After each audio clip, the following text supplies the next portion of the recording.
Bonjour et bienvenue à toutes les vierges et les ascendants pour cette guidance sentimentale du mois d'avril. Alors tout simplement pour les nouvelles personnes, les nouveaux abonnés qui arrivent, tout simplement je vais vous demander de choisir l'une de ces trois lames. La lame 1, la lame 2 ou la lame 3. Ce sera votre conclusion finale en fin de vidéo. Alors, qu'est-ce qui va se passer pour vous sentimentalement pour ce mois d'avril? Alors, n'hésitez pas à vous abonner si ce n'est pas déjà fait, à partager, à diffuser cette guidance et surtout à cliquer sur la cloche de notification.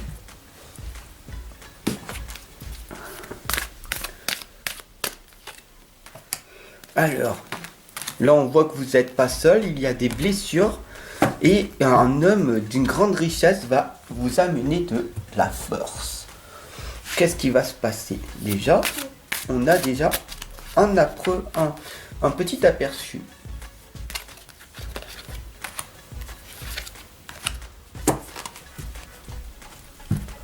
Ici, nous avons la lame du dilettant de créer. Il est vraiment temps pour vous de prendre conscience que vous êtes un être créateur. Il faut savoir que nous sommes des êtres spirituels, mais avant tout, vous regardez bien, vous êtes une personne créatrice. Est-ce que déjà ça t'est arrivé de penser à écrire un livre ou à écrire un poème ou à vouloir dessiner une peinture, faire un portrait? Est-ce que ça t'est déjà arrivé? Tu as déjà commencé, puis tu as fini par abandonner pour continuer un autre projet. Et bien là, ici, la lame des anges vous indique très clairement qu'il est vraiment temps pour vous de vous y remettre. De créer, maintenant que vous avez aussi un petit peu de temps avec le confinement, ce serait peut-être judicieux de votre part de faire tout simplement ce travail de création pour vous-même. Là, nous avons la lame de la rapidité, la chute d'eau. Là, vous venez de prendre conscience, telle une chute d'eau. Ça fait du bruit énormément, vous comprenez? Ça fait du bruit, mais est-ce que en ce moment, vous faites plus de bruit que d'action? Cette lame, en fait, vous explique en fait tout simplement que est-ce que vous travaillez plus sur vous-même, sur votre développement personnel ou même spirituel, que sur votre mental, votre ego? Moi je.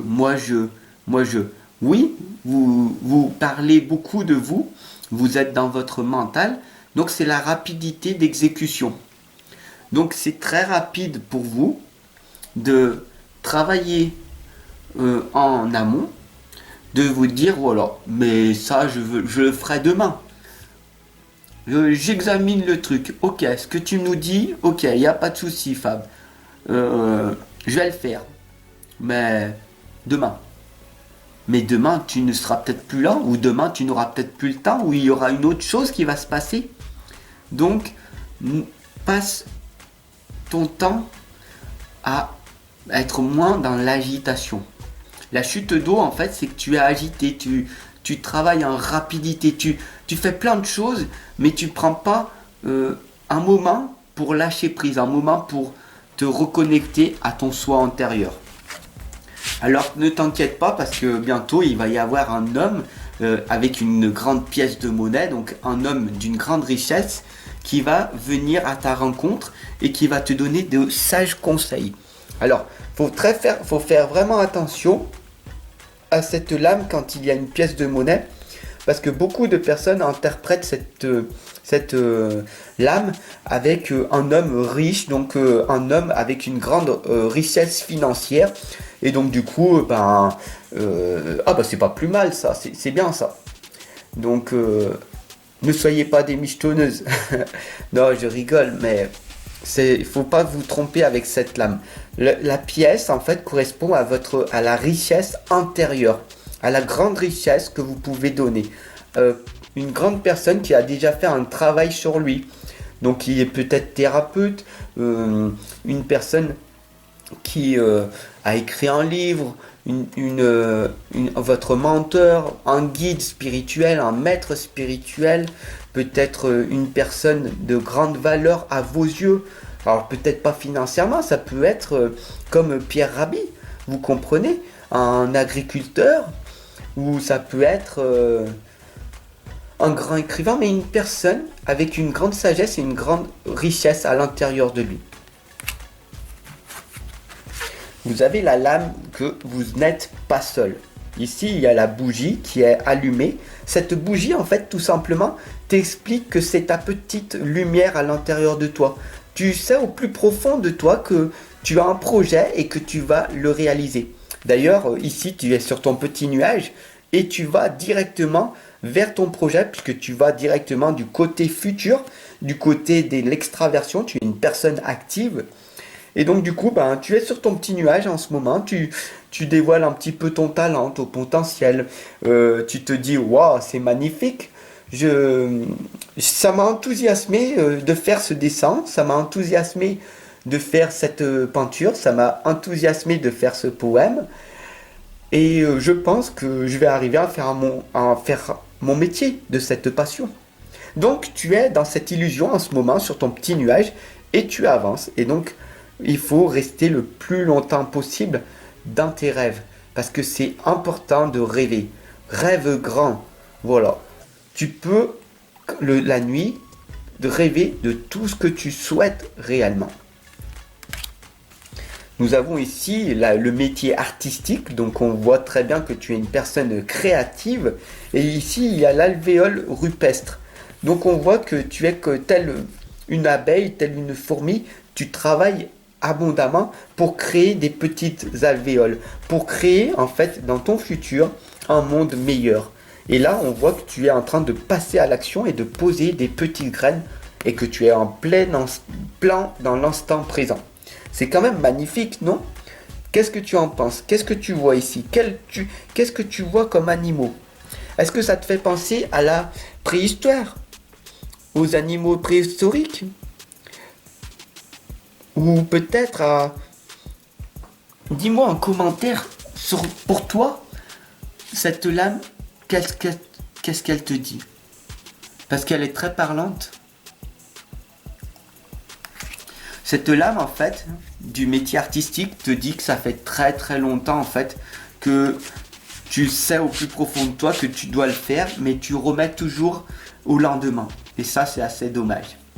Et il y a aussi une grosse blessure à l'intérieur de toi.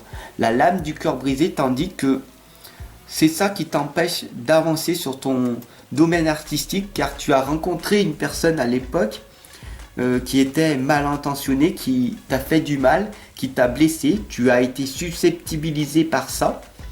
Et donc du coup, qu'est-ce qui s'est passé par la suite? Il y a eu un blocage à l'intérieur de toi.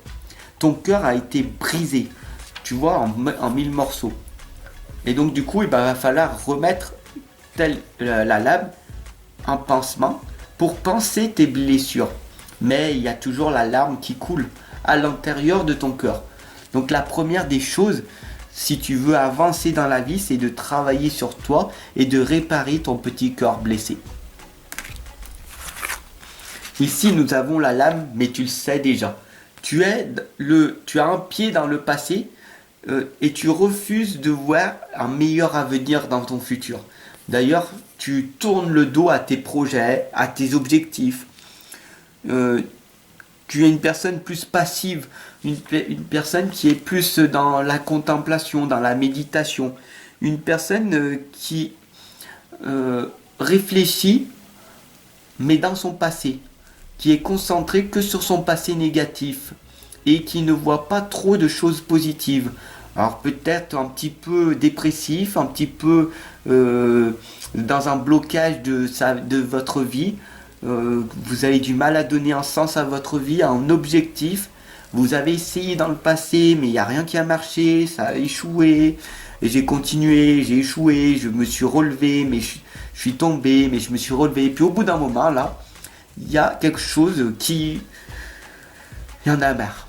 Voilà, ça fait longtemps, j'ai 40, 45 ans et j'ai mon temps horloge. ici. Alors aussi bien une femme qu'un homme, hein, le temps horloge, ça parle pour beaucoup de femmes, mais pour les hommes aussi. Votre horloge biologique, votre temps est limité. Et là, vous vous dites, voilà, j'ai 45 ans, donc maintenant, ma vie est foutue. Je peux pas avoir mon travail, je peux plus créer le métier que je veux, parce que c'est trop tard. Voilà, ce sont toutes des croyances limitantes qui t'empêchent de te réaliser, alors que tu mérites, tu le mérites, tu as un talent, tu as un potentiel. Faut juste que tu passes à l'action, que tu passes cette peur de ton mental qui t'empêche d'agir, tout simplement. Alors ici, il y a l'ange de la force qui t'envoie, grâce à la lionne ici présente, qui t'envoie en fait de la force, du courage, d'oser affronter la vie. Pourquoi tu as peur d'agir? Qu'est-ce qui est pire que d'avoir un non? Pourquoi quand tu vois une femme splendide, merveilleuse, et que tu lui donnes plus de valeur que tes propres valeurs, pourquoi tu n'y vas pas? Pourquoi tu as peur? Parce que tu as été rejeté plusieurs fois. Alors tu penses mentalement que cette personne va te rejeter aussi. Peut-être, mais peut-être pas. C'est peut-être la femme de ta vie ou l'homme de ta vie. Tu comprends? Et c'est pareil dans toute ta vie. Pourquoi tu vas pas voir ton patron pour une augmentation? Pourquoi tu vas pas voir ton manager pour lui montrer tes vraies valeurs? Pourquoi tu ne changes pas de travail s'il ne te convient plus? Pourquoi tu ne passes pas à l'action? Parce que tu as la peur d'agir. Parce que tu as la peur de réussir. Parce que tu as des connaissances. Tu as tes croyances limitantes, mais tu as des grandes connaissances et tu peux te réaliser dans ce monde. Parce que tout est possible. Alors si tu as choisi la lame numéro 1, on t'indique ici que tu es une personne spéciale. Par contre, là on voit très clairement que tu es dans tes pensées. Tu es en train de réfléchir, mais tu es indécise. Donc tu es dans le présent. Et dans le présent, qu'est-ce qui se passe? Tu réfléchis à ton passé qui n'a pas été formidable. Il y a eu des bons moments et des mauvais.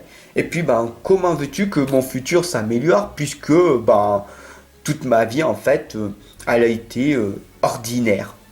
Mais moi, je veux une vie extraordinaire. Je ne veux pas une vie ordinaire. Je veux avoir une femme, un partenaire, un homme magnifique. Je veux avoir un travail magnifique. Je veux gagner plus. Je veux avoir des enfants. Je veux avoir plus dans la vie. Alors tu es reconnaissant, mais tu es quelqu'un de spécial. Pourquoi tu t'auto-sabotes en permanence? Telle est la question. Dis-moi-le en commentaire. Pourquoi tu t'auto-sabotes? Quel est ce blocage, cette croyance qui t'empêche de te réaliser pleinement? Je suis ici tous les jours avec toi. Je ne te lâche pas. Je t'accompagne et je te guide en permanence. D'accord? Et si tu veux aller plus loin, pour casser tes croyances et tes blocages, je t'attends en consultation privée de l'autre côté. D'accord? Je t'attends. Alors si tu as choisi la lame numéro 2, ici on t'indique la prière. Là on voit très clairement que tu fais tes prières de demande. Tu demandes à l'univers d'avoir mieux. Tu demandes d'avoir une meilleure vie, une meilleure santé, une meilleure santé financière, une meilleure liberté. Plein de choses meilleures qui peuvent t'améliorer. Mais là, tu n'as pas les deux genoux à terre. Là, on voit très clairement que tu fais tes demandes, mais tu ne remercies pas. Donc, quand la vie, et quand il y a des jours où c'est tout positif, où tu es heureux, heureuse, est-ce que tu fais aussi des remerciements? Je remercie mon être spirituel, je remercie mes anges, je remercie d'être dans la gratitude en permanence. Cela va t'amener de la joie, du bonheur à l'intérieur de toi. Cela va t'amener de la bonté, de la bienveillance en toi. Ce qui va te permettre du coup que ta vie va changer. Sur du long terme, oui, parce que tu vas faire ça jour après jour, donc du coup ta vie va s'améliorer. Et si tu as choisi la lame numéro 3, n'hésite-moi pas à mettre un petit pouce bleu, ça flatte mon ego. Bien sûr, il faut l'avoir, son petit ego aussi, mais il faut le contrôler. Notre vie est faite de contrôle. Tout est contrôle, d'accord? Contrôle ta nourriture pour pas devenir énorme. Tu n'as pas besoin de faire de régime. Il faut juste contrôler ta vie, ta faim émotionnelle. contrôler ton inaction, contrôler ta vie. Voilà. Et ici, on voit que tu es une personne dans la réflexion. Tu réfléchis en permanence. Alors, tu tournes le dos à ton futur, hein, à tes projets. Non, mais moi, j'ai pas d'objectif, j'ai pas de projet. À quoi ça sert? À chaque fois que j'ai fait ça, ben, j'ai rien obtenu. Hein. Alors, pourquoi je vais perdre mon temps à réussir en quelque chose que je ne crois pas en moi? D'accord. Donc là, tu réfléchis. Et là, du coup, ben, tu retournes dans ton passé. Et qu'est-ce que tu fais? Eh ben, tu réfléchis, mais avec ton mental. Et ton mental, eh ben, il te dit, écoute, regarde ton passé, regarde ce que tu as fait, regarde ce que les gens ils ont dit et ce qu'ils ont pensé de toi. Ah oui, donc tu as des croyances limitantes, tu as des blocages, tu ne mérites pas, tu n'es pas assez bien, tu n'es pas assez ci, tu n'es pas assez ça. Donc du coup, ton mental te projette des choses négatives. Et donc du coup, ben, tout simplement, ben, ouais, je passe pas à l'action, hein. Non, ma vie elle est faite comme ça, et puis voilà, point, c'est tout. Alors que si tu réfléchirais avec ton cœur et que tu réfléchirais avec ton intuition, tu te rendrais compte que tu es beaucoup plus que ce que tu penses être. Et c'est comme ça que ta vie va s'améliorer sur du long terme. En te nourrissant de belles paroles, en te nourrissant d'amour, en te nourrissant de positivité, en allant chercher dans ton passé toutes les choses, toutes les réussites que tu as eues, en te focalisant sur ce positif et non sur le négatif. Et c'est à ce moment-là que tu verras que ta vie va s'améliorer. Et si tu souhaites une consultation en privé, je t'attends de l'autre côté.